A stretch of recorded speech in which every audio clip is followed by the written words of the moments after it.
रात गहरी होने के बाद ससुर जी ने मेरा दरवाजा खटखटाया और से बोले कि बहू में बाथरूम में गिर गया था और मेरी कमर में दर्द हो रहा है।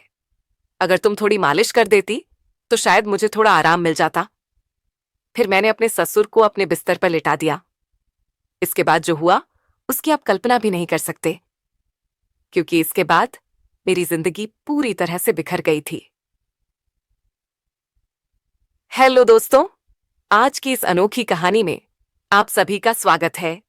शादी के 5 महीने बाद ही मेरा पति अचानक एक दुर्घटना में गुजर गया। मेरे पिताजी ने बड़ी मुश्किल से मेरी शादी करवाई थी, लेकिन 5 महीने के अंदर ही मैं फिर से अपने मायके के दरवाजे पर आ गई थी। मेरे मायके में मेरी मां नहीं थी, इसलिए भी मुझे बहुत डर लगता था कि अगर पिताजी कुछ कहेंगे तो मैं किसके आंचल में अपना मोर्चा पाऊंगी। वहां मेरी सौतेली मां थी, इसलिए डर और भी ज्यादा था। फिर अचानक एक दिन मेरे ससुर हमारे घर आए और उन्होंने मेरे पिता से कहा कि वह मुझे फिर से अपने घर ले जाना चाहते हैं। मेरी सौतेली मां ने तुरंत ही हाँ कह दिया, लेकिन मेरे पिताजी ने कहा, अब आपका बेटा नहीं रहा तो आप मेरी बेटी को क्यों ले जाना चाहते हैं। इस पर मेरी सौतेली मां ने पिताजी से बहस करना शुरू कर दी और कहा, इसमें इतना सोचने की क्या बात है। वह कह रही है कि वह उसे ले जाना चाहते हैं तो उन्हें बंद ले जाने दो। उनके घर की बहू है, बेटी की मौत हो गई तो क्या हुआ, वह अपनी ससुराल जा सकती है। मां की इस झगड़े के बाद पिताजी ने बिना कुछ पूछे कहा, अगर मेरी बेटी वहां खुश रहेगी तो एक पिता होने के नाते मुझे खुशी होगी, आप उसे ली जाइए। फिर मेरे ससुर ने मुझसे कहा, चलो कपड़े वगैरह लेकर आओ। मैंने अपनी सौतेली मां के सभी अत्याचार सहते हुए अपने ससुर के घर जाने का फैसला किया। वहां पहुंचने के बाद मैं अपने कमरे में कपड़े बदल रही थी। तभी मेरे ससुर आई और बोली, बहू एक कप चाय बनाना। मैंने जल्दी से रसोई में जाकर चाय बना ली। चाय पीते हुए उन्होंने कहा, तुम्हें पता है इस घर में मैं बिल्कुल अकेला हूं। मेरा बेटा इकलौता संतान था और तुम्हारी सास भी गुजर गई है, इसीलिए मैं तुम्हें यहां लेकर आया हूं ताकि मुझे लगे कि मैं यहां अकेला नहीं। मैंने कहा, पिताजी आप बिल्कुल चिंता मत करें, मैं तो आपकी बेटी की तरह एवं हमेशा आपके साथ रहेंगे। फिर मेरे ससुर बोली, मुझे पता है कि तुम मेरे साथ होगी, क्योंकि तुम्हारी सौतेली मां उन्हें मायके में कभी शांति से नहीं रहने देगी। इस तरह कुछ दिन बीत गए। 6 महीने बाद एक रात मैं अपने कमरे में सो रही थी। तभी देर रात दरवाजे पर दस्तक हुई। मुझे समझ में आ गया कि यह मेरे ससुर ही होंगे, क्योंकि इस घर में मेरी और पिताजी के अलावा कोई और नहीं था और रात के आधे पहर कौन दरवाजा खटखटाएगा।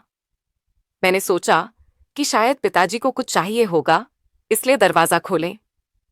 दरवाजा खोलते ही मेरे ससुर ने मुझे पकड़ लिया और बोले, बहू मैं बाथरूम में गिर गया था, मुझे बहुत दर्द हो रहा है, अगर तुम थोड़ी मालिश कर दो तो मुझे थोड़ा आराम मिल सकता है। फिर मैंने अपने पिता को अपने बिस्तर पर लिटा दिया, लेकिन मैं उनके कमरे से 3 लाना भूल गई। अब मुझे लगता है कि मेरा पति कम उम्र में ही मुझसे से शादी कर बैठा और फिर इसी कम उम्र में इस दुनिया से चला गया। यह सब सोचते हुए मैं अपने ससुर की मालिश कर रही थी और देख रही थी कि वह मुझे अजीब तरीके से घूर रहे थे, जिससे मुझे और डर लग रहा था। तभी मैं बोली, ससुर जी क्या हुआ, आपको किस जगह पर ज्यादा चोट लगी है, क्या डॉक्टर को बुलाओ। इस पर ससुर जी ने कहा, नहीं हो, तुम बस मालिश कर दो, मुझे इससे ही आराम मिल रहा है। उनकी अजीब बातें सुनकर मुझे और असहज महसूस होने लगा। फिर मैं बोली, ससुर जी आपके हट जाए, कमर में दर्द लेकर आप अपने कमरे तक कैसे जाएंगे, मैं आपके कमरे में जाकर सो जाती है। मेरी बात सुनकर मेरे ससुर बोले, बहू इस हालत में तुम मुझे अकेला छोड़कर चली जाओगी, अगर रात में मुझे बाथरूम जाना पड़े तो मैं अकेले कैसे जाऊंगा, इससे बेहतर है कि तुम यही सोचा। कुछ समय बाद मेरे ससुर उठकर मेरे पास आए और बोले, बहू मैं तुमसे कुछ कहना चाहता हूं, अगर तुम मेरी बात मान जाओ तो ही मैं कहूंगा। उनकी इस बात से मेरा दिल बेचैन हो गया। मैं चिंतित होकर बोली, ससुर जी आप कहीं क्या बात है। मेरे ससुर थोड़ा हंसकर बोले, आज की रात मैं तुम्हारे साथ बिताना चाहता हूं, क्योंकि अकेली अकेली आप अच्छा नहीं लगता मेरे बेटे के मरने के बाद। मैंने सोचा कि फिर से शादी करूंगा, लेकिन फिर सोचा कि तुम्हारी सौतेली माँ तुम्हें उस घर में कभी भी शांति से नहीं रहने देगी।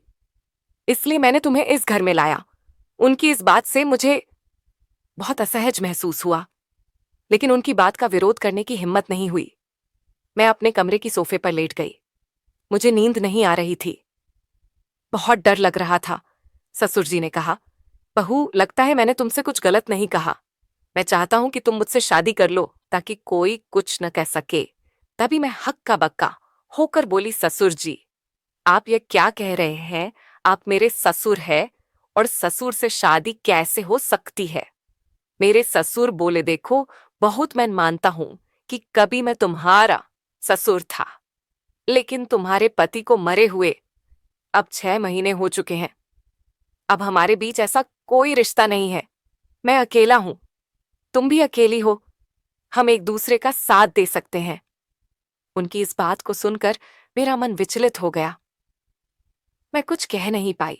सौतेली मां के अत्याचार, दूसरी ओर ससुर का अजीब व्यवहार। रात बीत गई और अगले दिन सुबह मैं अपने ससुर की बातों को बहुत सोची, अपनी स्थिति का विश्लेषण किया। ससुर का प्रस्ताव मुझे असंभव लग रहा था, लेकिन वास्तविकता मुझे कुछ निर्णय लेने पर मजबूर कर रही थी। फिर मुझे ख्याल आया कि मैं अपने पिताजी से जाकर बात करती हूं, लेकिन ये सब बातें अपने खुद के पापा से करने की हिम्मत नहीं हुई, क्योंकि मुझे पता था कि पिताजी से बात करने के बाद मेरी जिंदगी में नई समस्याएं आ सकती है। इसलिए मैं उनके पास नहीं गए। ऐसी ही एक दिन शाम को मेरे ससुर को फिर से बात करने का मौका मिला। उन्होंने कहा, बहू, मैंने तुमसे कुछ गलत नहीं चाहा, बस चाहता हूं कि तुम मेरे जीवन में खुशी ला। मैं अकेला नहीं रह सकता, तुम्हारे साथ ही मेरी जिंदगी पूरी होती है। दोबारा ससुर जी से ये सभी बातें सुन मैं अंदर से कांपने लगी और कुछ बोल ना पाई। थोड़ी देर बाद ससुर जी खुद ही बाहर चले गए। ऐसे ही मुझे ससुराल में और कुछ महीने बिताने के बाद मेरे ससुर और मेरे बीच एक अजीब सा संबंध बनता चला गया।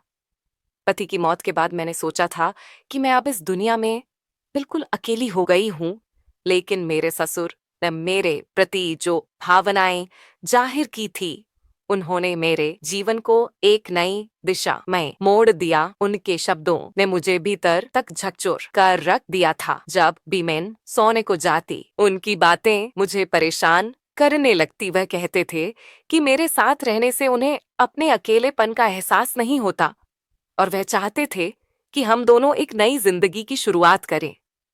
गुजरात की बातचीत के बाद मैंने खुद को बहुत असमंजस में पाया। मन में कई सवाल उठ रहे थे। क्या यह सही है? क्या यह समाज के नियमों के खिलाफ नहीं जाएगा? लेकिन कहीं न कहीं मेरे दिल में यह बात भी थी कि शायद मेरे ससुर सच में अकेलेपन से जूझ रहे हैं। मैंने बहुत सोच विचार करने के बाद उनसे बात करने का फैसला किया। एक रात जब घर अड़ोस पड़ोस के सभी लोग सो चुके थे, तब मेरे ससुर के कमरे का दरवाजा खटखटाई। उन्होंने दरवाजा खोला और मुझे देखकर थोड़ा हैरान हुए। मैं अंदर गई और बोली, ससुर जी, मैं आपसे कुछ महत्वपूर्ण बात करना चाहती हूँ। उन्होंने मुझे बैठने का इशारा किया और गंभीरता से बोले, क्या हुआ बहू, तुम इतनी रात गए की हुई हो? मैंने थोड़ी हिम्मत जुटाते हुए बोली, ससुर जी, मैंने आपके प्रस्ताव के बारे में बहुत सोचा है।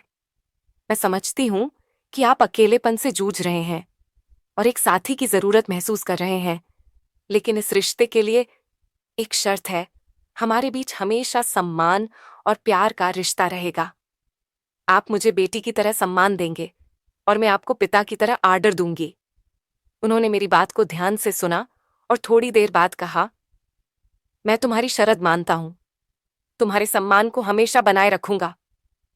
उनकी यह बात सुनकर मेरे दिल का बोझ थोड़ा हल्का हो गया। मैंने उन्हें अपनी सहमति दे दी। फिर कुछ दिनों बाद हमने एक छोटी सी समारोह में शादी कर ली। यह शादी समाज की नजर में असामान्य थी, लेकिन हमने अपनी स्थिति को स्वीकार कर लिया था। शादी के बाद के दिन मेरे लिए बेहद चुनौतीपूर्ण रहे। गांव में लोग बातें बनाने लगे। रिश्तेदारों ने हमसे दूरी बनानी शुरू कर दी, लेकिन हमने इन सब की परवाह किए बिना अपने जीवन को आगे बढ़ाने का फैसला किया। हमारी रिश्ते में धीरे धीरे प्यार और समझ बढ़ने लगी। ससुराल में पहले जहां मैं खुद को असहज में सूट करती थी, अब वही घर मुझे अपना लगने लगा था। ससुर ने मेरे लिए हर संभव प्रयास किया ताकि मैं खुश रह सकूं। उन्होंने मेरी हर छोटी बड़ी जरूरत का ध्यान रखा और हर ख्वाहिश पूरी की। वह हर दिन मेरे लिए कुछ न कुछ खास करने की कोशिश करते थे। कभी मेरे पसंदीदा खाने की चीजें लाते तो कभी मेरे लिए नई साड़ियां खरीदें। धीरे धीरे मैं भी उनके प्रति एक अलग तरह का आदर महसूस करना शुरू कर दी थी। हम दोनों ने मिलकर एक नई जिंदगी की शुरुआत किया। ससुर अब मेरे जीवन का एक अभिन्न हिस्सा बन चुके थे। हमारे बीच का रिश्ता अब सिर्फ ससुर और बहू का नहीं रहा, बल्कि दो दिलों का एक मजबूत बंधन बन गया था। वह मुझे हर उस समय सहारा देते थे जब मुझे उनकी जरूरत होती थी। उन्होंने मुझे फिर से हंसना सिखाया, जीवन को नए नजरिए से देखना सिखाया। शादी की कुछ महीने बाद मैंने महसूस किया कि हमारे बीच का यह नया रिश्ता मुझे एक नई दिशा दे रहा है।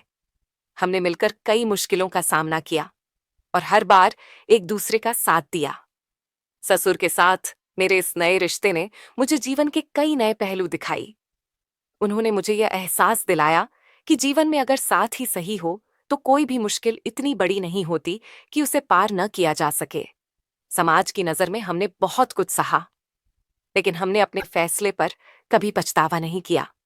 हमारे रिश्ते में धीरे धीरे एक नई तरह का प्यार और सम्मान उभरने लगा।